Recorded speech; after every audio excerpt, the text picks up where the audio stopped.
overseas, and China has vowed to match any new trade tariffs by the United States with measures of the same scale and intensity. The warning from the country's ambassador to Washington was broadcast on state television, and it comes ahead of the US announcing the details of tariffs on around $50 billion of Chinese goods. A spokesperson for the Chinese Foreign Ministry went on to back up the comments, saying Beijing, and to quote, will resolutely fight to the end if it's forced into a trade war. It comes after the Trump administration listed over 1,300 Chinese products that will face tariffs, from electronics to aerospace and machinery goods to flamethrowers.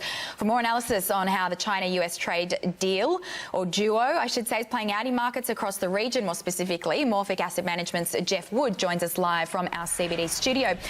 Geoff, good to have you with us this afternoon. And look, we know that obviously trade tensions have really been driving market sentiment at the moment, but right now it really seems like neither China nor the US will step down in this tit-for-tat, war on tariffs. Today, at least, markets seem to kind of be sort of taking it in its stride.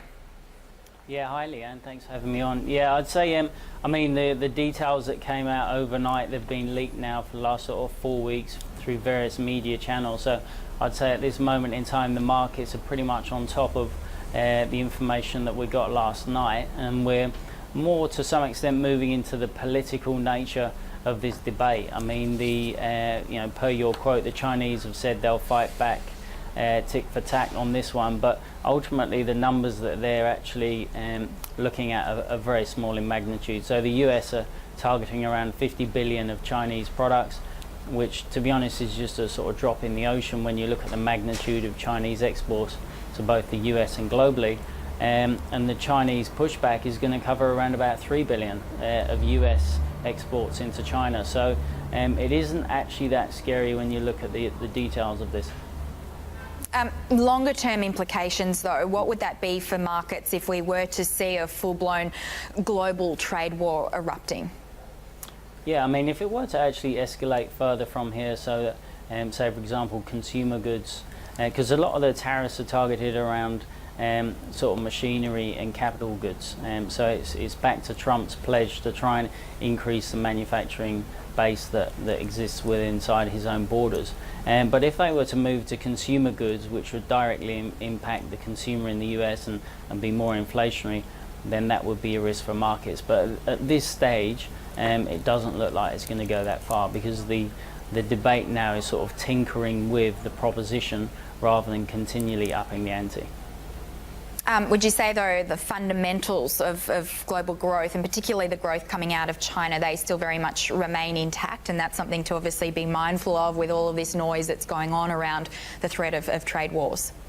Yeah, I think that's a very good point. I mean, if trade wars really were at front and centre of the market's mind right now, markets like the Nikkei in Japan wouldn't be trading as strongly as they are. So for the last week we've seen the tech sector in the US under pressure, but it hasn't been a global risk-off move, and it hasn't really been a tariff move. I mean, if you look at currencies like the Canadian dollar and the Mexican peso, they're actually rallying at the moment, as it looks like Trump's moving forward on bringing the NAFTA agreement to the table in the next couple of weeks. So there are actually some very positive things going on at the moment, although the sort of commentary is focusing more on the negatives still.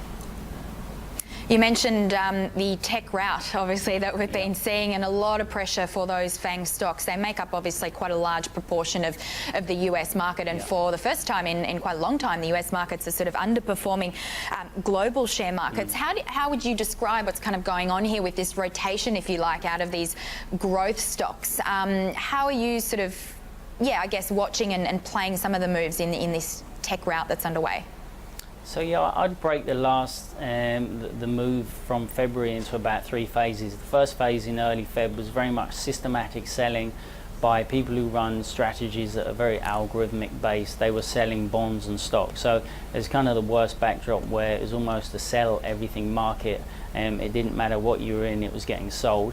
That lasted around about 2 weeks, and most of those moves were unwound as sort of calm came back into the markets. And then March was largely a trading environment around the tariffs and what it would mean for global trade, etc. And I think, per our discussion a few minutes ago, that's sort of largely in the price now, and now that the details are out, it's not too scary.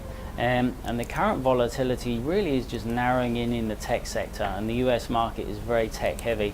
So of the three phases, and to some extent this is the most encouraging because it's the most sort of rational, as it were, and investors are not taking money out of stock markets as a whole, they're just reallocating between regions and sectors. So if you look at the tech darlings, you've had Amazon, they've been under pressure as people have been thinking maybe Trump would try and break those down. You've had Facebook, who've had data security issues, and then Tesla, some concerns around safety around their cars. So a lot of the market darlings have just had bad headlines at a time when the market's basically got a gut full of tech stocks, and it's having to unwind out those sort of pretty extended longs. All right, excellent. Look, Geoff Wood, we'll leave it there. We appreciate your analysis. Thank you very much for joining us. Thanks, Leanne.